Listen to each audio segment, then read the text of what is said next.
This is, I've talked about this a few times now in a couple different videos. I preferred, you guys should go check them out because there's more information talking about what I did. But basically this is a 8 foot by 4 foot aquaponics system. It's about 2 feet high. It holds about 470 gallons. Right now it's, you know, half empty, so whatever. Anyways, I had a couple fish in there in the summer just to put enough ammonia in the system to feed the plants that I have in there. And now it's winter here in Canada. And there's no power in our greenhouse. It's all being ran off this extension cord. So I'm gonna shut her down.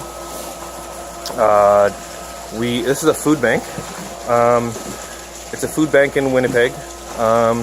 We built this greenhouse as a teaching tool for communities, First Nations communities, local communities, any agency, anybody who wants to learn. I guess we just got it started now. We just got the programming started now. We had volunteers help to finish building it, but basically I built it all on my own. And it's based off of a model in Growing Power in Milwaukee, Wisconsin. Been there 2 times now. I've seen or heard of other systems being built. They use clay balls. They use mechanical filters. They use they don't follow these practices. And the reason why I did it this way is because Milwaukee's been doing it for, I don't know, over 10 years, and they've worked out a bunch of problems and dealt with them. And this is the best system for them, and they have kind of like a cold environment like ours, but not quite as cold. So I followed their model. There's not a huge buildup of solid waste you have to manage, like other systems, and also a lot of other systems they don't even realize they have to manage solid waste, and that's a big problem. So first off, let's talk quickly about what we did. So as you can see, everything is 4-inch treated beams here. We used carriage bolts. We used carriage bolts to secure things.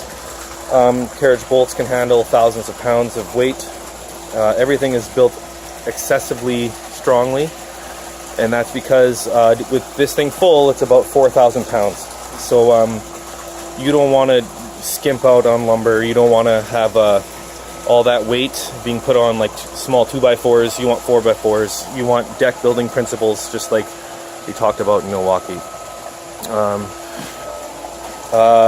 What else? Okay, the beds and the pond and the other beds, it's all pond liner, like 20-year, 30-year pond liner, fish safe pond liner. It's very strong, very durable, built for this kind of application, and won't break down like poly vapor barrier or thick types of poly will crack and break within about 7 years or less, probably, because it's water here. So we use something rugged and strong, something that'll last a long time. It's UV protected. Right over here, oh, perfect evidence. The sides of the tank and the bottom have this 1/2-inch foam. Get it at Home Depot, Rona, wherever. That's to keep the warmth in. In this small setting, I just used 2 aquarium heaters. You can see one right there and one right there to keep the water warm. I kept it at 20 degrees. You could probably keep it warmer, especially if you're doing like tilapia. But if you're doing Arctic type fish, then you'd probably want to keep it cooler. If you're doing in Milwaukee, what they'll do is they'll take the whole length of the greenhouse, so there all the way down. They'll build a trench in the ground 2 feet, and then they'll have this tank 2 feet in the ground and 2 feet up exposed all the way through, built with the same deck building principles, and thus they have 4 feet of water instead of 2. And then the soil is also insulating, but also keeping the weight of the water contained. They're using carriage bolts, and they're having tens of thousands of fish in their system. You only make money on the fish once a year during harvest time. You harvest them, and then you try to sell them, you freeze them, whatever. But the vegetables, you'll be harvesting that on a weekly basis, or bi-weekly, every 2 weeks, depending on your systems. They use mostly watercress like this because you don't need media. You can just root it right into the ground. Look, you can root it right into the ground, and it loves it. Or you could use potted things like this, and but you got to make sure that the potted, you have to have some sort of buffer between the water and the soil, or else you're just gonna have soil washing into your water. So you could use cocoa husk, you could use wood chips, you could use other things, shredded cardboard, and what it'll do is stay wet, but it won't wash out the soil, and then you'll have a barrier. And you also have to have plants that are water tolerant. Lettuces do excellent, watercress does excellent. Some plants don't do well, like tomatoes, they'll have root rot and other issues, so you got to grow plants that like this environment. Okay, so what's next? We tacked on this stuff with just a shim and screws. The screws were too long at first, they went through, so we had to get shorter ones, but that's how you do it. You wrap it over, you tack it down, and that's how you secure it on the edges. You try to fold it the best you can. It's not the prettiest process in the world, no big deal. The media,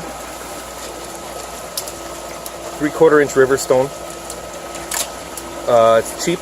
You can get a truckload of it for like 50 bucks, 60 bucks. And then that's your media.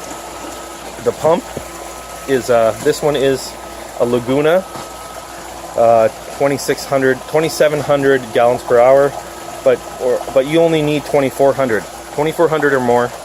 And it doesn't have to be Laguna, but the reason I got Laguna was because I got a deal from it at the fish store, because we're a non-profit, and he said if it breaks down, I got parts. So see, that makes a difference. That's for longevity wise. I won't have to buy a new pump every 4 years, 5 years. I'll have parts that I can replace it with. How it's set up, the pump is on that end. It's on a PVC pipe. It goes up here. You can see there's a ball valve here, so it extends here, and then there's a splitter. And then it goes up here, and then you could control how much water is going up, but just by opening or closing this ball valve. So there's that one, and then I'll go up if you can see it. Okay, I hope you got to see it. And then the water slowly, there's supposed to be a pitch, so if you're doing this all the way down, you'll have a 1-inch pitch every 8 feet. So every 8 feet, so every section this way, you'd have a 1-inch pitch from the pump side. So it'd be like the water would be sloping towards the pump side, going all the way around and then coming back, slope towards the pump side. And the water comes through here. This is the exit from the top one. Okay, and then this is the exit from the bottom one. It's on a ball valve again. Okay, and let's right over here. You got to keep this pipe pretty close to here, or else it just splashes everywhere, because it's very, so if you go closer, it won't splash as much. This is just a shower drain with the grate taken off. If you use this stuff, it won't float into the hole. That's the problem with the clay balls, and also the clay balls slow the water down, and what you're trying to do is keep the solid waste moving, flowing at all times, so that you could get it through your filter. And this is a big giant sand filter. Basically, the water exit goes right here. You turn the ball valve, so then it brings the water back over, comes out this tube, and goes down into here. There's an expander. It goes from 2-inch to 4-inch, and the 4-inch goes from like around here all the way down the barrel. And then you drill 4-inch, you drill holes all throughout the 4-inch pipe. And so when the water goes through here, it goes through the 4-inch pipe with the holes, and then they slowly release through every hole.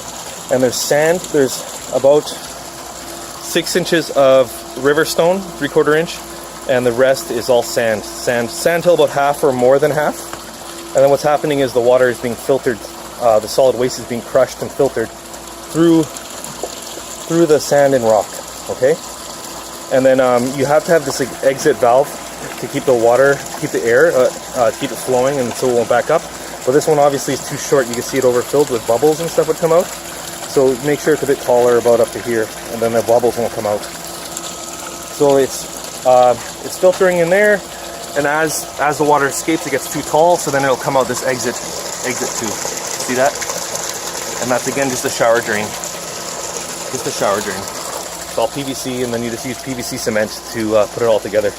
Then I had a secondary project. I used another fish pump, put it into here, went throughout this whole system, came back around, and then drained right here. And in all of those I had little cups with plants. And then their roots are in there. And it worked all right. As soon as it got cold though, a lot of the plants started to die.